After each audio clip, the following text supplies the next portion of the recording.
In this video, we're going to talk about the sources of law, specifically political and international law, as well as commercial and taxation law, which are the coverage for the Philippine Bar 2025 exam day.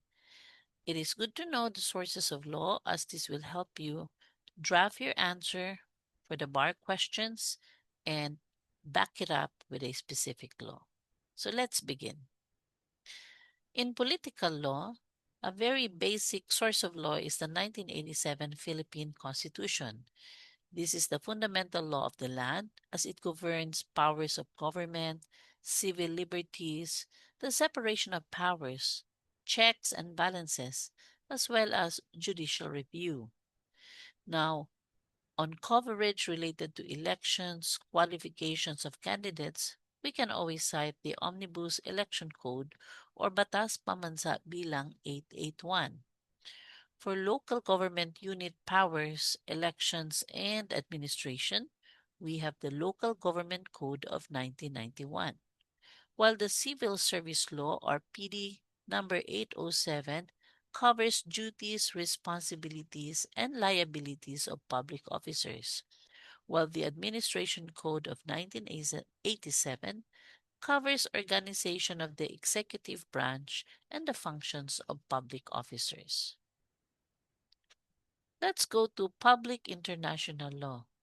Now, under this, the treaties and conventions ratified by the Philippines are the sources. So, for diplomatic immunity and privileges, we have the Vienna Convention on Diplomatic Relations. When it comes to international peace and security obligations of the nation, we have the United Nations Charter. As to territorial waters and exclusive economic zone, we have the famous UNCLOS or United Nations Convention on the Law of the Sea. When it comes to protection of refugees, we have the Convention relating to the status of refugees and the 1967 Protocol. While for human rights protection in general, we have the ICCPR or the International Covenant on Civil and Political Rights. Now let us also remember that state practices plus opinio juris is always recognized as binding, and this is covered by the customary international law. The general principles of law of public international law also spells out good faith, estupel, sovereign equality, and pacta sunt servanda. Now, as for commercial law, we have about 7 sources of law, which we can always start with the Civil Code of the Philippines, which covers obligations and contracts, law on sales, agency, partnership, negotiable instruments, and special contracts.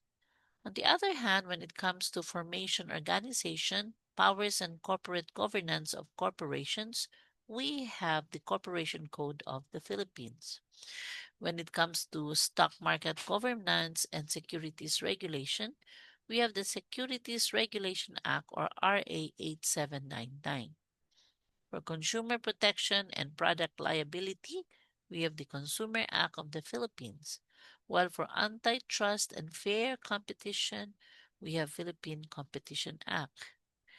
For corporate rehabilitation and insolvency procedures, we can always refer to insolvency and rehabilitation law, while administrative rules and regulations of Bangko Sentral ng Pilipinas and DTI or Department of Trade and Industry can also be a source of our commercial law. For taxation law, we can always cite the 1987 Philippine Constitution, specifically Article 6, which delineates the powers of taxation and the equitable taxation principles. As for specifics on taxation, we have the National Internal Revenue Code that specifies income tax, value added tax, estate and donor taxes, documentary stamp tax, and excise tax. We also have under Local Government Code the coverage on local taxation, business taxes, real property tax, and the shares of LGU in national taxes.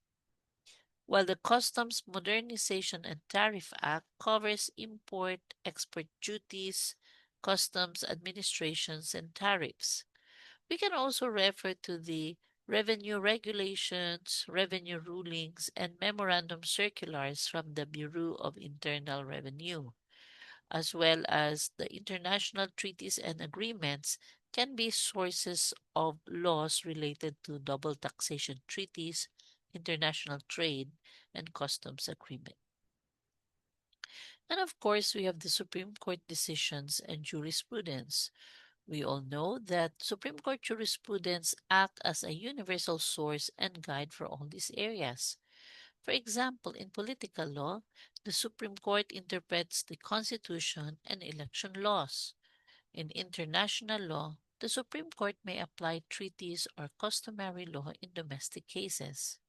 In commercial law, the Supreme Court resolves disputes on contracts, corporations, and negotiable instruments. And in taxation, the Supreme Court decides on the constitutionality of taxes, tax exemptions, and interpretation of the tax code. So those were your sources of law. If you find this video useful and substantial, don't forget to like, share, and subscribe. Daghang salamat.